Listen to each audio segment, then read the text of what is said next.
Good morning Telangana. Welcome to T news. Headlines చూద్దాం. నల్లగొండ సభ సై అంటున్న BRS. Krishna ప్రాజెక్టుల పరాధీనంపై నిలదీసేందుకు సిద్ధం.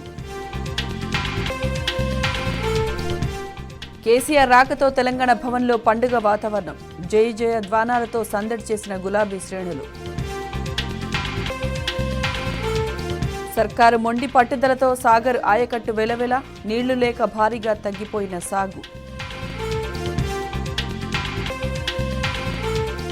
ఫ్రాడ్ కంపెనీకి మూసీ ప్రాజెక్టు నమూనాలు రూపొందించాలని సీఎం రేవంత్ సూచన.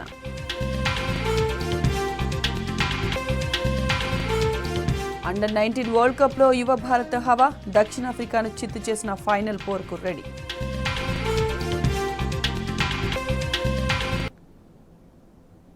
కృష్ణా ప్రాజెక్టుల పరిరక్షణకు మరో ప్రజా ఉద్యమానికి బీఆర్ఎస్ శ్రీకారం చుడుతోంది. కాంగ్రెస్ వైఫల్యాన్ని ప్రజాక్షేత్రంలో ఎండగట్టేందుకు రెడీ అవుతోంది. రాష్ట్రానికి అన్యాయం చేస్తే ఊరుకునే ప్రసక్తి లేదని బీఆర్ఎస్ అధినేత కేసీఆర్ తేల్చి చెప్పారు. 10 ఏళ్లు కాపాడిన ప్రాజెక్టులను నెల రోజులకే సర్కారు దారాదత్తం చేసిందని మండిపడ్డారు. తెలంగాణ హక్కుల కోసం తెగించి కొట్లాడేనని పిలుపునిచ్చారు.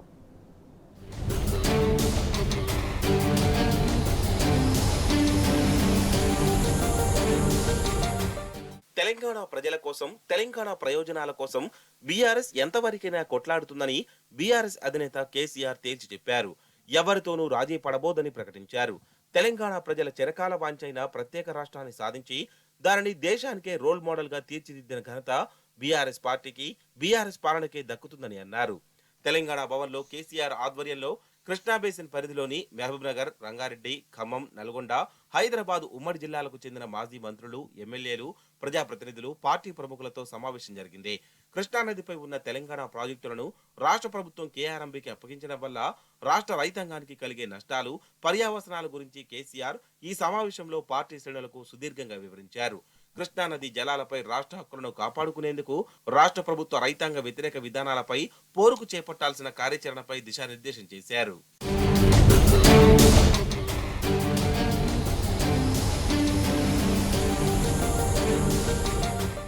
కాంగ్రెస్ ప్రభుత్వ ప్రమాదకర మూర్ఖ వైఖరిని తిప్పికొట్టి కృష్ణా జలాల్లో తెలంగాణకు రావాల్సిన వాటాను, ప్రాజెక్టులపై హక్కులను 100% కాపాడుకునేందుకు ఎంతవరకైనా పోరాడాల్సిందేనని సమావేశం ముక్తకంఠంతో ప్రకటించింది. కేఆర్ఎంబీ పేరుతో కృష్ణానది ప్రాజెక్టులపై తెలంగాణ హక్కులను లాక్కునేందుకు కేంద్రం వేసిన ఎత్తులను 10 ఏళ్ల పాటు బీఆర్ఎస్ ప్రభుత్వం తిప్పికొట్టిందని కేసీఆర్ తెలిపారు. కాంగ్రెస్ ప్రభుత్వం రాగానే అవగాహన రాహిత్యంతో సంతకాలు చేసి భవిష్యత్తులో ప్రాజెక్టు మీదకి కూడా పోలేని పరిస్థితి తెచ్చిందని విమర్శించారు.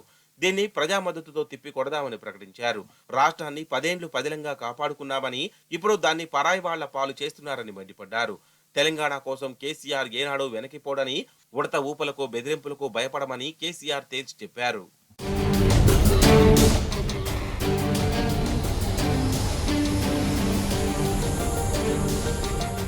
బీఆర్ఎస్ ను లేకుండా చేస్తామన్న సీఎం రేవంత్, కాంగ్రెస్ నేతల ప్రకటనలపై కేసీఆర్ ఆగ్రహం వ్యక్తం చేశారు. పార్టీని టచ్ చేయడం ఎవరి వల్ల కాదని సీఎం రేవంత్, నీకన్నా హేమాహేమీలను ఎదుర్కొన్న చరిత్ర మాకుందని తేల్చి చెప్పారు. ఎంతో మందిని చూసినాం, పెద్ద వాళ్లేమీ చేయలేకపోయారని స్పష్టం చేశారు. కేఆర్ఎంబీ పరిధిలోకి కృష్ణా ప్రాజెక్టులు వెడితే రాష్ట్రానికి తీవ్ర అన్యాయం జరుగుతుంది.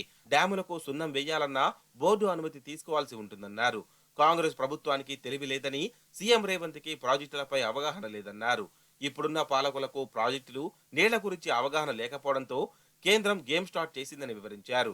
ప్రాజెక్టు కేంద్రం ఆధీనంలోకి వెళితే తెలంగాణ నష్టపోతుందన్నారు. శాసనసభలో కూడా కేఆర్ఎంబీ విషయంపై పోరాడదామని కేసీఆర్ చెప్పారు. ప్రభుత్వం మెడలు వంచే వరకు మన ఎమ్మెల్యేలు సభలో కొట్లాడదామన్నారు.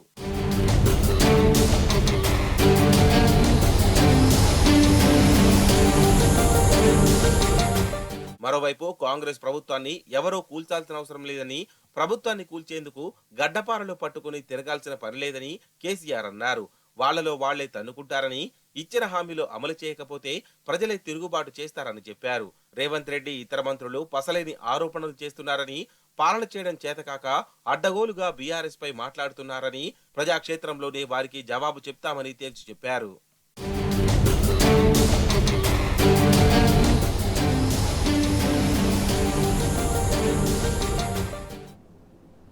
కృష్ణానది ప్రాజెక్టులు నదీ జలాల హక్కుల పరిరక్షణ కోసం బీఆర్ఎస్ కదం తొక్కుతోంది. ఈ నెల 11న బీఆర్ఎస్ అధినేత కేసీఆర్ ఆధ్వర్యంలో నల్లగొండ వేదికగా భారీ బహిరంగ సభను పార్టీ నిర్వహించనుంది. ఈ సభను విజయవంతం చేసేందుకు పకడ్బందీ కార్యాచరణ ప్రణాళికతో గులాబీ పార్టీ ముందుకెళ్తోంది.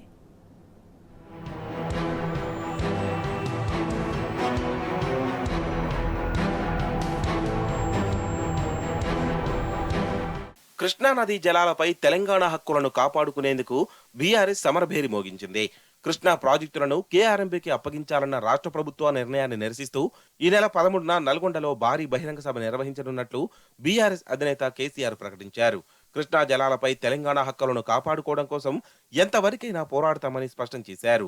నాడు ఉద్యమం నడిపించి తెలంగాణను సాధించి హక్కులను కాపాడుకున్న స్ఫూర్తితోనే నేడు మరో ప్రజా ఉద్యమాన్ని నిర్మించి రాష్ట్ర హక్కులకు భంగం వాటిల్లకుండా చూసుకునే బాధ్యత బీఆర్ఎస్ కార్యకర్తలు ఉద్యమకారులదేనని అన్నారు.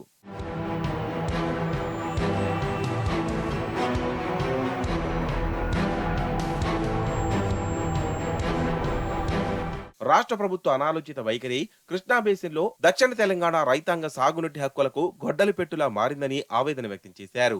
కాంగ్రెస్ సర్కార్ కేఆర్ఎంబీకి నాగార్జున సాగర్, శ్రీశైలం సహా కృష్ణానది మీద ఉన్న ప్రాజెక్టులన్నీ అప్పజెప్పి కేంద్రం చేతికి మన జుట్టు అందించిందని మండిపడ్డారు. రాష్ట్ర ప్రభుత్వ ప్రమాదకర ధోరణిని ప్రజాక్షేత్రంలోనే ఎండగడతామని ప్రకటించారు.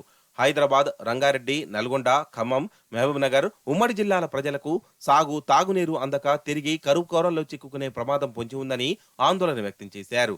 మంత్రి కోమటిరెడ్డి వెంకటరెడ్డి ఏం మాట్లాడిండో చూశాం. మన సభకు ఎట్లా అనుమతి ఇవ్వరో చూద్దామన్నారు. మనం 600 నల్గొండలో సభ పెట్టి తీరుతామని తేల్చి చెప్పారు. అద్భుతంగా బ్రహ్మాండంగా ఏర్పాట్లు చేసుకుందామన్నారు. సభ నిర్వహణకు ప్రతి నియోజకవర్గానికి ఒక సమన్వయకర్తను కూడా వేసుకుందామని సీఎం చెప్పారు. అందులో భాగంగానే ఉమ్మడి నల్గొండ జిల్లాలోని అన్ని నియోజకవర్గాలకు తాజాగా సమన్వయకర్తలను బీఆర్ఎస్ నియమించింది.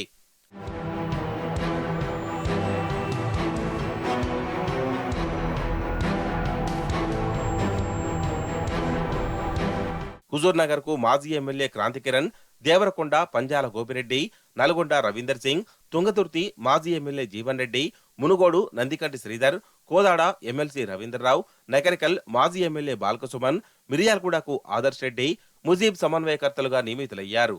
అలాగే సూర్యాపేటకు మాజీ మంత్రి జోగురామన్న, నాగార్జున సాగర్ మాజీ ఎమ్మెల్యే జాజుల సురీందర్, భువనగిరి మాజీ ఎమ్మెల్యే సుంకె రవిశంకర్, సీనియర్ నేత జీవి రామకృష్ణారావు, ఆలేరుకు మాజీ ఎమ్మెల్యే కల్వకుంట్ల విద్యాసాగర్ రావును సమన్వయకర్తలుగా నియమించారు.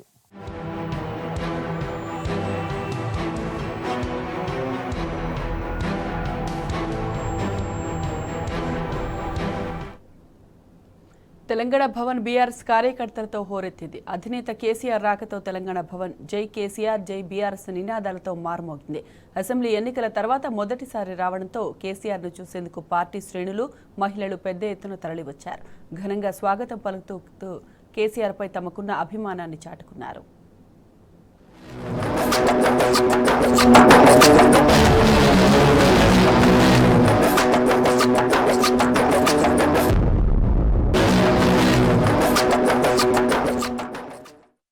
జై తెలంగాణ, జై కేసీఆర్ నినాదాలతో తెలంగాణ భవన్ మారుమోగిపోయింది.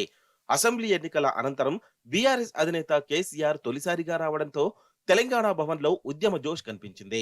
తుంటికి ఆపరేషన్ చేయించుకొని డాక్టర్ల సూచనతో విశ్రాంతి తీసుకున్న కేసీఆర్ అసెంబ్లీ ఎన్నికల అనంతరం మంగళవారం భవన్ లో అడుగుపెట్టగా పార్టీ శ్రేణులు ఘన స్వాగతం పలికాయి. ఆయనకు స్వాగతం పలికేందుకు తెలంగాణ భవన్ ను పూలతో అందంగా అలంకరించారు కార్యకర్తలు. కేసీఆర్ ను చూసేందుకు వివిధ జిల్లాల నుంచి పార్టీ శ్రేణులు, మహిళలు పెద్ద ఎత్తున తరలివచ్చారు.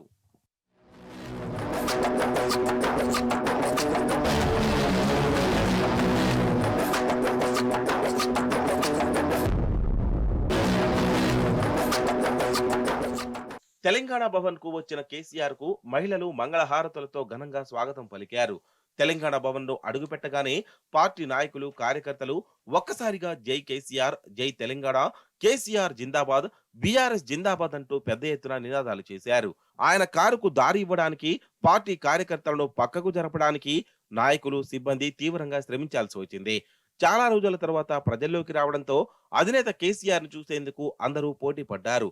వారందరినీ పక్కకు జరుపుకుంటూ కేటీఆర్ స్వయంగా కేసీఆర్ ను లోపలికి తీసుకెళ్లారు.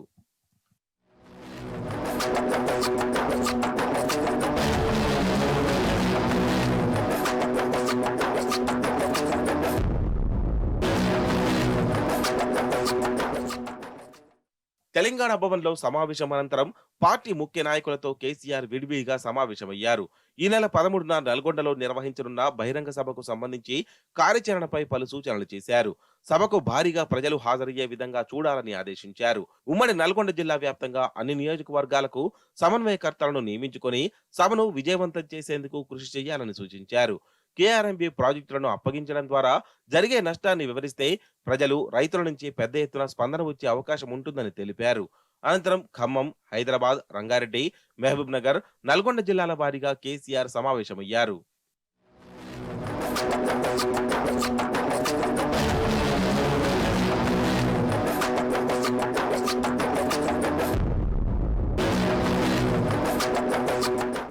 తెలంగాణ యాసంగి సాగు తగ్గింది. యాసంగిలో సాగునీళ్ల కొరత ప్రభావం వరి సాగుపై భారీగా పడింది.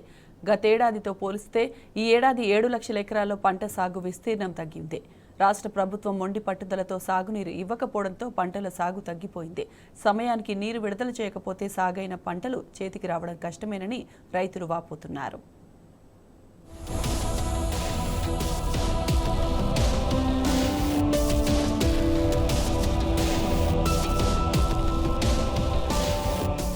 యాసంగి సాగులో మళ్లీ పాత కరువు రోజులు వస్తున్నట్లు కనిపిస్తోంది.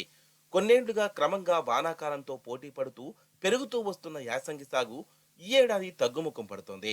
వ్యవసాయ శాఖ అధికారుల లెక్కల ప్రకారం నిరుడు ఇదే సమయానికి గల యాసంగి సాగుతో పోలిస్తే ఈ ఏడాది 7 లక్షల ఎకరాల్లో పంట సాగు విస్తీర్ణం తగ్గిపోయింది. నిరుడు ఇదే సమయానికి 60 లక్షల ఎకరాల్లో వివిధ పంటలు సాగవగా ప్రస్తుతం ఇది 53 లక్షల ఎకరాలకే పరిమితమైంది. నిరుడు యాసంగిలో రికార్డు స్థాయిలో 72.63 లక్షల ఎకరాల్లో పంటలు సాగయ్యాయి.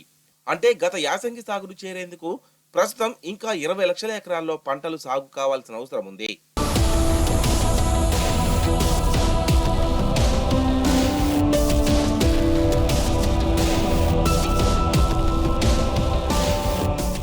యాసంగిలో సాగునీళ్ల కొరత ప్రభావం వరి సాగుపై భారీగా పడింది. నాగార్జున సాగర్ తో పాటు కడెం, ఎస్ఆర్ఎస్పీ, నిజాం సాగర్, కాళేశ్వరం అనుసంధాన ప్రాజెక్టుల నుంచి అవసరమైన సాగునీళ్లు అందుబాటులో లేకపోవడంతో వరి సాగు భారీగా తగ్గింది. గతంతో పోలిస్తే మొత్తం సాగు 7 లక్షల ఎకరాల్లో తగ్గితే అందులో వరి సాగే ఏకంగా 6 లక్షల ఎకరాల్లో తగ్గింది. సాగర్ నీళ్లు ఇవ్వలేమని కాంగ్రెస్ ప్రభుత్వం చేతులెత్తేయడంతో ఉమ్మడి నల్గొండ, ఖమ్మం జిల్లాల్లో పంటల సాగుపై తీవ్ర ప్రభావం పడింది. మొండి పట్టుదలకు పోయి కాళేశ్వరం ద్వారా నీళ్ల పంపిణీని మొత్తం బంద్ చేసింది.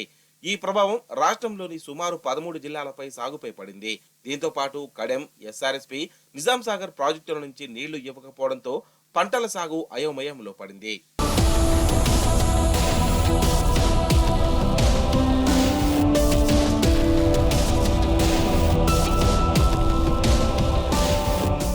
ప్రస్తుతం గత సీజన్లో కేసీఆర్ ప్రభుత్వం విడుదల చేసిన నీళ్లు ఆయా చెరువుల్లో, ప్రాజెక్టులు అందుబాటులో ఉన్నాయి. దీంతో రైతులు ఇప్పుడు ఆ మాత్రం పంటలు సాగు చేయగలుగుతున్నారు. అయితే ఇది రైతులకు తాత్కాలిక ఉపశమనమే అనే అభిప్రాయాలు వ్యక్తమవుతున్నాయి. ఈ పంటల చేతికి దక్కాలంటే 2 నెలల పాటు సాగునీళ్లు అందాల్సిన అవసరం ఉంది. ప్రస్తుతం ప్రభుత్వం ఆయా ప్రాజెక్టుల కింద సాగునీళ్లు అందించడం లేదు. ఈ నేపథ్యంలో పంటల చివరి దశల్లో నీళ్లు అందడం కష్టమేనని అధికారిక వర్గాల్లో చర్చ నడుస్తోంది. ఇదే జరిగితే పంటలు చేతికొచ్చే సమయంలో ఎండిపోతాయేమోనని ఆందోళన వ్యక్తం చేస్తున్నారు.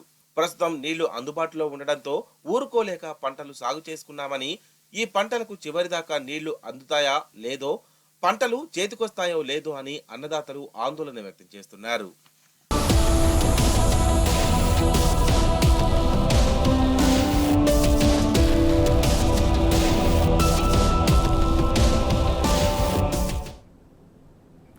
కాలం కలిసొచ్చినా మద్దతు ధర అందక కొనేవారు లేక పత్తి రైతులు ఆగమవుతున్నారు.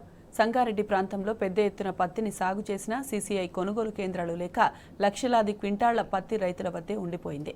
అటు దళార్లు అదే అదునుగా తక్కువ ధరకి కొనుగోలు చేస్తుండటంతో రైతన్నలు నష్టాలు చవిచూస్తున్నారు. ప్రభుత్వం వెంటనే కొనుగోలు కేంద్రాలు పెంచి మద్దతు ధర అందించాలని పత్తి రైతులు డిమాండ్ చేస్తున్నారు.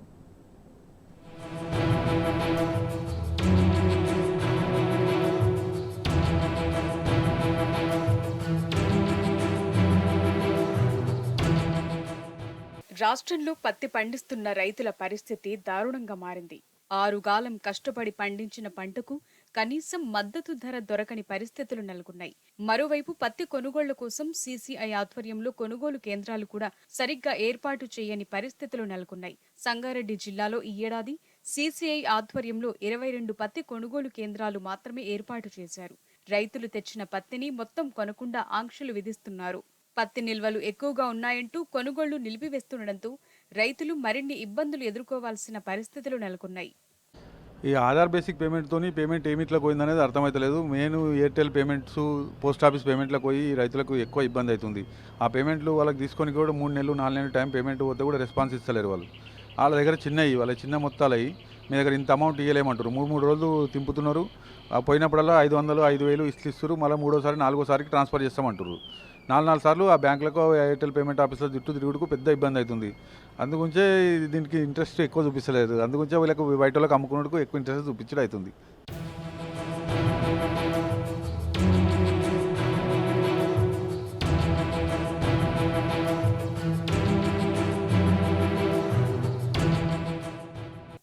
పత్తి రైతులకు మద్దతు ధర ప్రధాన సమస్యగా మారింది. గతేడాది సీసీఐ కొనుగోలు కేంద్రాల కంటే ప్రైవేట్ కొనుగోలు కేంద్రాల్లోని అధిక ధర ఉండడంతో రైతులు ప్రైవేట్ కేంద్రాల్లోనే పత్తిని ఎక్కువగా విక్రయించారు. ఈ ఏడాది మాత్రం ప్రైవేట్ కేంద్రాల్లో తక్కువ ధర ఉండడంతో రైతులు సీసీఐ కేంద్రాల్లో అమ్ముకోవటానికి ప్రాధాన్యత ఇస్తున్నారు. రైతులు తీసుకొస్తున్న పత్తిని నిల్వ చేయటానికి గోడౌన్లు లేక సీసీఐ తమ ఆధ్వర్యంలోని కొనుగోలు కేంద్రాలను మూసివేస్తోంది.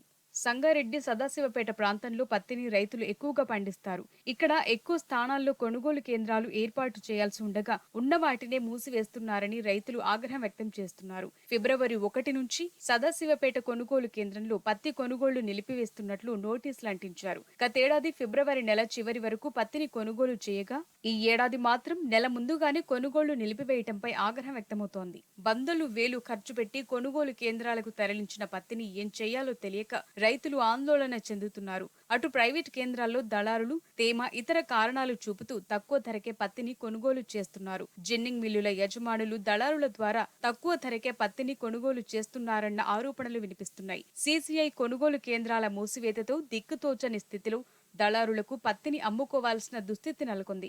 తక్కువ ధరకే అమ్ముకోవటంతో కనీసం పంటకు పెట్టిన పెట్టుబడులు కూడా రావటం లేదని రైతులు వాపోతున్నారు. సదాశివపేటలో సీసీఐ కొనుగోలు కేంద్రం మూసివేతపై ఆగ్రహంతో రైతులు ధర్నా చేపట్టారు. అధికారులు మద్దతు ధర చెల్లించి వెంటనే పత్తిని కొనుగోలు చేయాలని డిమాండ్ చేశారు.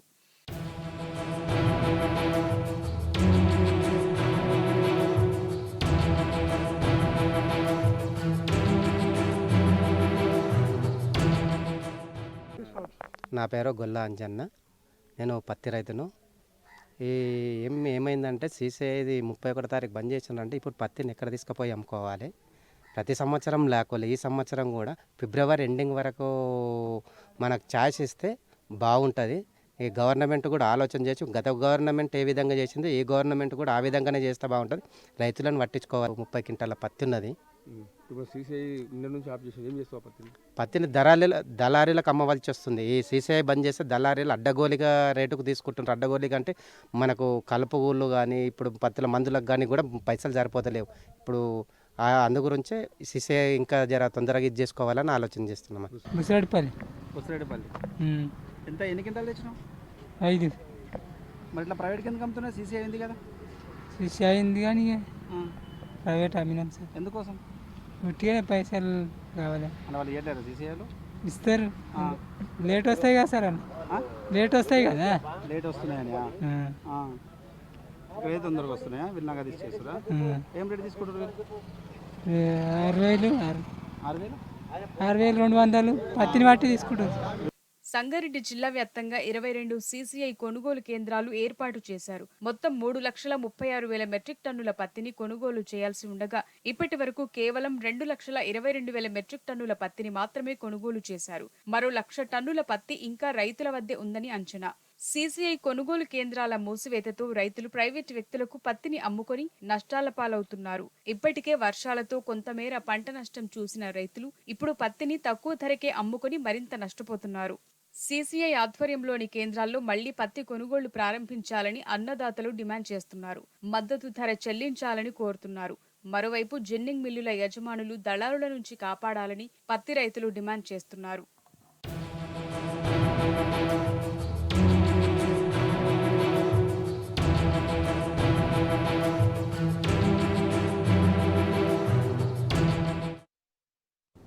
ఇవి బులెటిన్ అప్డేట్స్.